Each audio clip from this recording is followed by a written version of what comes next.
ಯಾರನ್ನೂ ಸ್ಪೇರ್ ಮಾಡೋಂಥ ಸಂದರ್ಭ ಬರುವುದಿಲ್ಲ. ನಮ್ಮ ರಾಜ್ಯದ ಗೌರವ. BJPಯವ್ರು ಏನಾರು ಮಾತಾಡ್ಕೊಳ್ಳಿ, ಏನಾರು ರಾಜಕಾರಣ ಮಾಡ್ಕೊಳ್ಳಿ, ನೀವೆಲ್ಲ ಲೀಸ್ಟ್ ಬಾದರ್ಡ್ ಅಬೌಟ್ ಇಟ್. ಅವರು ಕನ್ಸ್ಟ್ರಕ್ಟಿವ್ ಆಗಿ ಸಹಕಾರ ಕೊಟ್ಟರೆ ಓಕೆ, ರಾಜಕಾರಣ ಮಾಡ್ತೀನಿ ಅಂದರೆ ರಾಜಕಾರಣ ಮಾಡಿ, ಏನು ತೊಂದರೆ ಇಲ್ಲ. ನಾವು ಮಾತ್ರ ಎಲ್ಲ ಆ್ಯಂಗಲಲ್ಲೂ ನೋಡಬೇಕು ಅಂತ ಇನ್ಸ್ಟ್ರಕ್ಷನ್ ಕೊಟ್ಟಿದ್ದೀವಿ. We will not middle it. ಅವರು ಸಂಪೂರ್ಣವಾಗಿ 7-8 ಟೀಮ್ ಮಾಡಿದ್ದಾರೆ. 7-8 ಟೀಮು ಕೂಡ ಎಲ್ಲ ಆ್ಯಂಗಲಲ್ಲೂ ನೋಡ್ತಾ ಇದ್ದಾರೆ. ಇಡೀ ಬೆಂಗಳೂರು ಸಿಟಿಲಿ ಎಲ್ಲ ಕಡೆನೂ ಕ್ಯಾಮ್ರಾ ಇದೆ. ಬಸ್ಸಿಂದ ಹತ್ತಿದ್ದಾನೆ, ಬಸ್ಸಿಂದ ಹಿಡಿದಿದ್ದಾನೆ, ವಾಪಸ್ ಹೋಗ್ಬೇಕಾದ್ರೆ ಹೆಂಗೆ ಹೋದ ಅದೆಲ್ಲ ಕೂಡ ಅವರು ಟ್ರೇಸ್ ಮಾಡ್ತಾ ಇದ್ದಾರೆ. ನಿಮಗೂ ಕೂಡ ಬೇಕಾದಷ್ಟು ಕ್ಲಿಪ್ಪಿಂಗ್ ಸಿಕ್ಕಿದೆ, ನೀವು ತೋರಿಸಿದ್ದೀರಿ. ಅದೇ ಯಾವ ಶೇಪಲ್ಲಿ ಇದ್ದಾನೆ, ಏನು ಹೈಟ್ ಇದ್ದಾನೆ, ಹೇಗಿದ್ದಾನೆ ಅಂತ ಎಲ್ಲ ತೋರಿಸಿದ್ದೀರಿ. ಆ ಡೀಟೇಲೆಲ್ಲ ನಾನು ಅದನ್ನು ರಿವೀಲ್ ಮಾಡೋಕ್ಕೆ ನನ್ನ ಕೈಲಿ ತಯಾರಿಲ್ಲ, ನಾನು ಮಾಡಬಾರ್ದು. ಇನ್ವೆಸ್ಟಿಗೇಷನ್ ಆಗ್ತದೆ, ಎಲ್ಲದಕ್ಕೂ ಕೂಡ ನಾವು ಅವ್ರಿಗೆ ನಮ್ಮ ಪೊಲೀಸ್ ಆಫೀಸರ್ಸ್ಗೆ ಫ್ರೀ ಹ್ಯಾಂಡ್ ಬಿಟ್ಟಿದ್ದೀವಿ. Let us see. ಈಗ ಏನು ನಮ್ಮ ಮಂಗಳೂರಿಗೂ ಇದಕ್ಕೂ ಲಿಂಕ್ ಕಾಣ್ತಾ ಇದೆ. ನಮ್ಮ ಪೊಲೀಸ್ ಆಫೀಸರ್ಸ್ ಹೇಳೋ ಪ್ರಕಾರ ಅಲ್ಲಿ ಒಳಗಡೆಗಿದ್ದಂಥ ಆ ಮೆಟೀರಿಯಲ್ ಇತ್ತಲ್ಲ, ಅದಕ್ಕೂ ಒಂದೇ ಥರ ಲಿಂಕ್ ಕಾಣ್ತಾ ಇದೆ. ಟೈಮರು ಗೀಮರು ಎಲ್ಲ ಕೂಡ ಲಿಂಕ್ ಕಾಣ್ತಾ ಇದೆ. ಅದು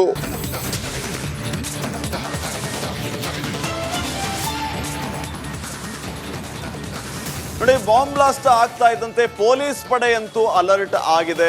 ಆದರೆ ನಾನಾ ರೀತಿಯ ಆಯಾಮಗಳ ಬಗ್ಗೆ ಈಗ ಚರ್ಚೆ ಆಗ್ತಾ ಇರುವಂಥದ್ದು. ಇಲ್ಲಿ ಪ್ರಮುಖವಾಗಿ ಭದ್ರತಾ ತಂಡಗಳು ವಿಫಲವಾದವಾ ಅನ್ನುವಂತಹ ಪ್ರಶ್ನೆ ಕಾಡ್ತಾ ಇರೋದು. ಯಾಕಂದ್ರೆ ಇಷ್ಟರ ಮಟ್ಟಿಗೆ ಪ್ರೀ ಪ್ಲಾನ್ ಮಾಡಿಕೊಂಡು, ರೆಕ್ಕಿ ಮಾಡಿಕೊಂಡು ಒಂದು ಜನನಿಬಿಡ ಪ್ರದೇಶದಲ್ಲಿ ಬಂದು ಒಬ್ಬ ವ್ಯಕ್ತಿ ಬ್ಲಾಸ್ಟ್ ಮಾಡ್ತಾನೆ ಅಂತಂದ್ರೆ ಯಾವ ಮಟ್ಟಿಗೆ ಇಂಟೆಲಿಜೆನ್ಸ್ ಇಲ್ಲಿ ಕೆಲಸ ಮಾಡ್ತಾ ಇದೆ, ಭದ್ರತಾ ಪಡೆ ಏನು ಮಾಡ್ತಾ ಇದೆ ಅನ್ನುವಂತಹ ಪ್ರಶ್ನೆ ಮೂಡ್ತಾ ಇದೆ. ಹೀಗಾಗಿಯೇ ಈ ಪ್ರಶ್ನೆ ನಮ್ಮನ್ನ ಕಾಡ್ತಾ ಇರೋದು, ಭದ್ರತಾ ಪಡೆ ವಿಫಲವಾಯಿತಾ ಅನ್ನುವಂತಹ ವಿಚಾರ. ಈಗಾಗಲೇ ಇದೇ ಆಯಾಮದಲ್ಲಿಯೂ ಕೂಡ ಸಾಕಷ್ಟು ಚರ್ಚೆಗಳು ನಡೀತಾ ಇದೆ. ವಿಶೇಷ ತನಿಖಾ ತಂಡಗಳ ರಚನೆಯಾಗಿದೆ. ಬರೋಬ್ಬರಿ 8 ತನಿಖಾ ತಂಡಗಳು ಈಗಾಗಲೇ ಇನ್ವೆಸ್ಟಿಗೇಷನ್ ಅನ್ನ ಮಾಡ್ತಾ ಇವೆ. ಅದರ ಜೊತೆಗೆ ನಾನಾ ಆಯಾಮಗಳ ರೀತಿಯಲ್ಲಿಯೂ ಕೂಡ ನಾವೀಗಾಗಲೇ ಮಾಹಿತಿಯನ್ನು ನೀಡ್ತಾ ಇದ್ದೀವಿ. ಈ ಬಾಂಬ್ ಬ್ಲಾಸ್ಟ್ನ ವಿಚಾರಕ್ಕೆ ಸಂಬಂಧಪಟ್ಟಂತೆ ಮಂಗಳೂರು ನಂಟು, ಶಿವಮೊಗ್ಗ ನಂಟು, ಹಾಗೆಯೇ ಬಳ್ಳಾರಿಯ ಐಸಿಸ್ ಮಾಡ್ಯೂಲ್ ನಂಟು, ಹೀಗೆ 10 ಹಲವು ಆಯಾಮಗಳಲ್ಲಿ ತನಿಖೆ ನಡೀತಾ ಇದೆ.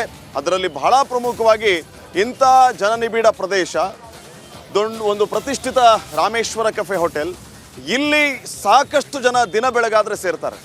ಇಂಥ ಹೋಟೆಲಲ್ಲಿ ಒಬ್ಬ ವ್ಯಕ್ತಿ ಪ್ರೀ ಪ್ಲಾನ್ ಮಾಡಿಕೊಂಡು ಬಾಂಬ್ ಬ್ಲಾಸ್ಟ್ ಮಾಡ್ತಾನೆ ಅಂತಂದರೆ ಭದ್ರತಾ ಪಡೆಗಳು ಏನು ಮಾಡ್ತಾ ಇದೆ, ನಮ್ಮಲ್ಲಿನ ಇಂಟೆಲಿಜೆನ್ಸ್ ಬ್ಯೂರೋ ಏನು ಮಾಡ್ತಿದೆ ಅನ್ನೋಂತಹ ಪ್ರಶ್ನೆ ಈಗ ಮೂಡ್ತಾ ಇದೆ.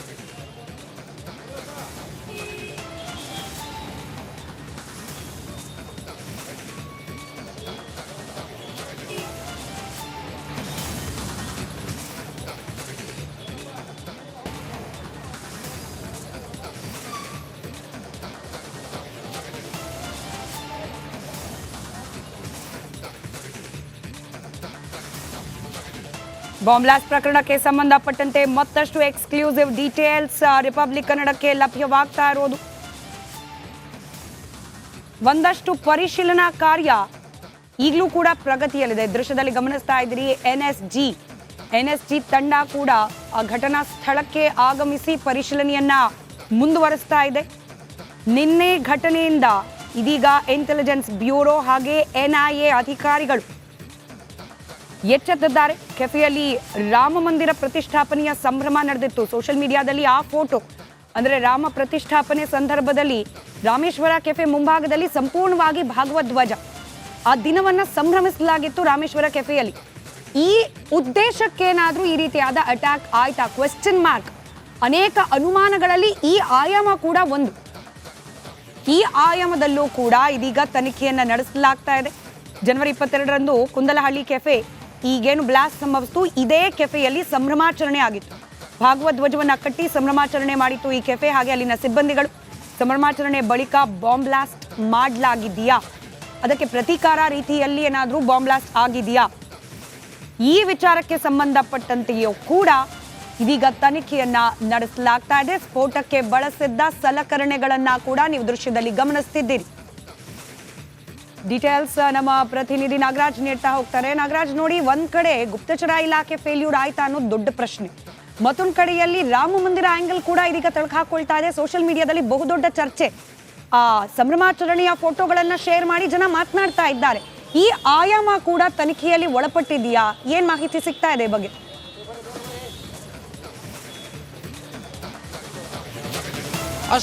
ಸ್ಮಿತಾ, ಏನು ಮೊದಲನೇದಾಗಿ ಹೇಳೋದಾದ್ರೆ IB ಮತ್ತು ಗುಪ್ತಚರ ಇಲಾಖೆಗಳು ಏನಿದಾವೆ ಇವುಗಳು ವಿಫಲ ಆದವಾ ಅನ್ನೋ ಒಂದು ಬಹಳ ದೊಡ್ಡ ಪ್ರಶ್ನೆ ಪದೇ ಪದೇ ಉದ್ಭವ ಆಗುತ್ತೆ. ರಾಜ್ಯಕ್ಕೆ ಸಂಬಂಧಿಸಿದಂತೆ ಹೇಳೋದಾದ್ರೆ ಬಹಳ ಸ್ಪಷ್ಟವಾಗಿ ಹೇಳ್ಬೋದು. ಯಾಕಂತಂದರೆ ಕಳೆದ 2 ವರ್ಷದಲ್ಲಿ ಸುಮಾರು 20ಕ್ಕೂ ಹೆಚ್ಚು ಜನ ಶಂಕಿತ ಉಗ್ರರು ರಾಜಧಾನಿ ಬೆಂಗಳೂರು ಸೇರಿದಂತೆ ಕರ್ನಾಟಕದಿಂದ ವಿವಿಧ ತನಿಖಾ ಸಂಸ್ಥೆಗಳು ವಶಕ್ಕೆ ಪಡೆದುಕೊಂಡಿರೋದು ಒಂದು ಕಡೆ ಆದರೆ, ಕಳೆದ 1.5 ವರ್ಷದಿಂದ ರಾಜ್ಯದಲ್ಲಿ ಹಲವು ಶಾಲೆಗಳಿಗೆ ಹುಸಿ ಬಾಂಬ್ ಮೇಲ್ಗಳು ಪದೇ ಪದೇ ಬರ್ತಾ ಇದ್ವು. ಇದುವರೆಗೂ ಅದು ಯಾವುದು ಯಾರು ಮಾಡ್ತಾ ಇದ್ರು ಅನ್ನೋದು ಇದುವರೆಗೂ ಟ್ರೇಸ್ ಆಗಿಬಿಡಿಸಿ ಇನ್ನುಳಿದಂತೆ ಬಂದಂಥ ಯಾವ ಬಾಂಬ್ ಬ್ಲಾಸ್ಟ್ ಮೇಲ್ಗಳು ಸಹ ಇದುವರೆಗೂ ಪತ್ತೆ ಆಗಿಲ್ಲ. ಜೊತೆಗೆ ಮೊನ್ನೆ ರೀಸೆಂಟಾಗಿ 1.5 ತಿಂಗಳ ಹಿಂದ್ಗಡೆ ನಗರದ 3 ಏನು ವಿಶ್ವೇಶ್ವರಯ್ಯ ಮ್ಯೂಸಿಯಂ ಸೇರಿದಂತೆ 3 ಇದಕ್ಕೆ ಥ್ರೆಟ್ ಮೇಲ್ ಬಂದಿತ್ತು. ಅಲ್ಲದೆ ಅವತ್ತೇ ದೇಶಾದ್ಯಂತ 20ಕ್ಕೂ ಹೆಚ್ಚು ಮ್ಯೂಸಿಯಂಗಳಿಗೆ ಇದೇ ರೀತಿ ಬಾಂಬ್ ಥ್ರೆಟ್ ಮೇಲ್ ಬಂದಿತ್ತು. ಆದರೆ ಅದು ಹುಸಿ ಬಾಂಬ್ ಮೇಲ್ಗಳಾಗಿದ್ವು. ಆದರೆ ಇದನ್ನು ಯಾರು ಯಾಕೆ ಮಾಡ್ತಾ ಇದ್ದಾರೆ ಅಂತಂತೇಳಿ ಇದುವರೆಗೂ ಪತ್ತೆ ಆಗಿಲ್ಲ.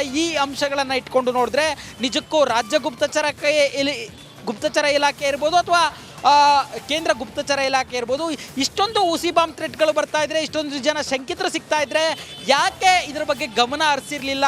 ಈಗ ಬಾಂಬ್ ಬ್ಲಾಸ್ಟ್ ಆಗಿದೆ, ಹಾಗಾದರೆ ಇದ್ರ ಬಗ್ಗೆ ಗಮನ ಹರಿಸಿದ್ರೆ ಎಲ್ಲೋ ಒಂದು ಕಡೆ ಈ ರೀತಿಯ ಬ್ಲಾಸ್ಟನ್ನು ತಡಿಬಹುದಾಗಿತ್ತ. ಇದು ಗುಪ್ತಚರ ಇಲಾಖೆ ವೈಫಲ್ಯ ಅಂತೇಳಿ ಭಾಳ ಸ್ಪಷ್ಟವಾಗಿ ಗೊತ್ತಾಗ್ತಾ ಇರೋದು ಒಂದು ಭಾಗ. ಇನ್ನೊಂದು ಭಾಗ ಏನಂದರೆ ಜನವರಿ 22ನೇ ತಾರೀಕು ಏನು ಕುಂದಲಳ್ಳಿಯ ರಾಮೇಶ್ವರ ಕೆಫೆ ಇದೆ, ಇಲ್ಲಿ ರಾಮ ಮಂದಿರ ಪ್ರಾಣ ಪ್ರತಿಷ್ಠಾಪನೆ ಏನು ನಡೆಯಿತು ಅಂದು ಸಂಭ್ರಮಾಚರಣೆ ನಡೆದಿತ್ತು. ಭಾಗವಧ್ವಜಗಳನ್ನು ಕಟ್ಟಿ ಇಲ್ಲಿಯ ಸಿಬ್ಬಂದಿ ಸಂಭ್ರಮಾಚರಣೆ ಮಾಡಿದ್ರು. ಯಾಕಂತಂದರೆ ರಾಮ ಮಂದಿರ ಪ್ರಾಣ ಪ್ರತಿಷ್ಠಾಪನೆ ಆಗ್ತಾ ಇದೆ ಎಂದಾಗಿದ್ದರೂ ಸಹ ಅದಕ್ಕೊಂದಷ್ಟು ಉಗ್ರರ ಥ್ರೆಟ್ ಇದ್ದೇ ಇತ್ತು. ಉಗ್ರರು ದಾಳಿ ಮಾಡಬಹುದಾದಂಥ ಶಂಕೆ ಇತ್ತು. ಅಲ್ಲಿ ರಾಮ ಮಂದಿರದ ಬಳಿ ಯಾವ ರೀತಿ ಭದ್ರತೆಯನ್ನು ಏರ್ಪಡಿಸಲಾಗಿತ್ತು ಅನ್ನೋದು ಎಲ್ರಿಗೂ ಗೊತ್ತಿರೋ ವಿಚಾರ. ಈಗ ಸೋಷಿಯಲ್ ಮೀಡಿಯಾದಲ್ಲಿ ಇಲ್ಲಿ ನಡೆದಂಥ ಸಂಭ್ರಮಾಚರಣೆಯ ಫೋಟೋಗಳನ್ನು ಹಾಕಿ ಇದೇ ಕಾರಣಕ್ಕೆ ಇದನ್ನು ಟಾರ್ಗೆಟ್ ಮಾಡಲಾಗಿದೆಯಾ ಅನ್ನೋ ಒಂದು ಮಾತುಗಳು ಸೋಷಿಯಲ್ ಮೀಡಿಯಾದಲ್ಲಿ ಕೇಳಿ ಬರ್ತಾ ಇರ್ತಕ್ಕಂಥದ್ದು. ಆದರೆ ತನಿಖಾ ಅಧಿಕಾರಿಗಳಿಂದಾಗಲಿ ಅಥವಾ ಪೊಲೀಸ್ ಮೂಲಗಳಿಂದಾಗಲಿ ಈ ಬಗ್ಗೆ ಯಾವುದೇ ರೀತಿಯ ಸ್ಪಷ್ಟೀಕರಣ ಇಲ್ಲ. ಆದರೆ ಆ ಅಂಶವನ್ನು ದೃಷ್ಟಿಯಲ್ಲಿಟ್ಕೊಂಡು ತನಿಖೆ ಮಾಡಲಾಗ್ತಾ ಇದೆ ಅನ್ನೋ ಮಾಹಿತಿ ಮಾತ್ರ ಸದ್ಯಕ್ಕೆ ಲಭ್ಯ ಆಗ್ತಾ ಇರ್ತಕ್ಕಂಥದ್ದು. ಸ್ಮಿತಾ, ರೈಟ್, ಧನ್ಯವಾದ ನಾಗರಾಜ್ ಮಾಹಿತಿಗಾಗಿ.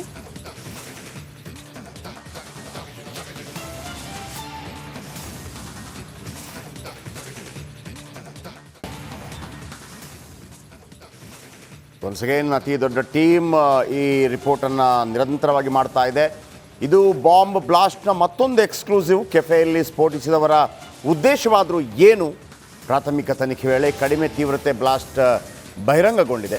ಕಡಿಮೆ ತೀವ್ರತೆಯ ಬ್ಲಾಸ್ಟ್ಗೆ ಕಾರಣವೇನು ಅಂತ ನಿಮ್ಗೆ ಗೊತ್ತಾಗಬೇಕು ಅಂತಂದರೆ ಈ ಮಾಹಿತಿಯನ್ನು ನಾವು ನಿಮ್ಗೆ ಕೊಡ್ತಾ ಹೋಗ್ತೀವಿ. ಜನರಲ್ಲಿ ಭಯ ಹುಟ್ಟಿಸುವ ಹಿನ್ನೆಲೆಯಲ್ಲಿ ಕಡಿಮೆ ತೀವ್ರತೆಯ ಬ್ಲಾಸ್ಟನ್ನು ಮಾಡಿದ್ದಾರಂತೆ. ಜನರನ್ನು ಭಯ ಹುಟ್ಟಿಸುವಂಥ ಪ್ರಯತ್ನ, ಆದರೆ ಹಾಗಿದ್ದರೆ ಅದು ಭಯೋತ್ಪಾದನೆ, ಟೆರರ್ ಅಟ್ಯಾಕ್. ಇಲ್ಲಿ ಲಿಂಕ್ಗಳಿರಬೇಕು, ಇಲ್ಲ ಒಂದು ಸಂಘಟನೆಗಳೇ ಇರಬೇಕು, ಇಲ್ಲ ಅಂತಂದರೆ ಅದು ಟೆರರ್ ಅಟ್ಯಾಕ್ ಆಗೋದಿಲ್ಲ. ಹಂಗೆ ಬರಲ್ಲ. ಭಯವನ್ನು ಉತ್ಪಾದನೆ ಮಾಡುವ, ಭಯಪಡಿಸುವ ಪ್ರಯತ್ನವನ್ನು ಬಾಂಬ್ ಸಿಡಿಸುವ ಮೂಲಕ ಯಾರು ಮಾಡ್ತಾರೋ ಅವರು ಭಯೋತ್ಪಾದಕರು. ಅದು ಒಬ್ಬನೇ ಆಗಿರಲಿ, ಟೀಮ್ ಆಗಿರಲಿ, ಲಿಂಕ್ ಆಗಿರಲಿ. ಮುಂದಿನ ದಿನಗಳಲ್ಲಿ ದೊಡ್ಡ ಮಟ್ಟದ ಸಂಚು ರೂಪಿಸಲಾಗುವ ಸಾಧ್ಯತೆ ಇರುತ್ತೆ. ನಿನ್ನೆ ಘಟನೆಯಿಂದ ಎಚ್ಚೆತ್ತ IB NIA ಅಧಿಕಾರಿಗಳು ಕೆಫೆಯಲ್ಲಿ ನಡೆದಿತ್ತು ಎನ್ನಲಾದಂತಹ ಈ ಸ್ಫೋಟದ ಬಗ್ಗೆ ರಾಮ ಮಂದಿರ ಪ್ರತಿಷ್ಠಾಪನೆ ಸಂಭ್ರಮ ಜನವರಿ 22ರಂದು ಕುಂದಲಹಳ್ಳಿ ಕೆಫೆಯಲ್ಲಿ ಸಂಭ್ರಮಾಚರಣೆ, ಭಗವಾ ಧ್ವಜ ಕಟ್ಟಿ ಸಂಭ್ರಮಾಚರಣೆ ಮಾಡಲಾಗಿತ್ತು. ಸಂಭ್ರಮಾಚರಣೆ ಬಳಿಕ ಬಾಂಬ್ ಬ್ಲಾಸ್ಟ್ ಮಾಡುವಂಥದ್ದೇನಾದರೂ ಇತ್ತ?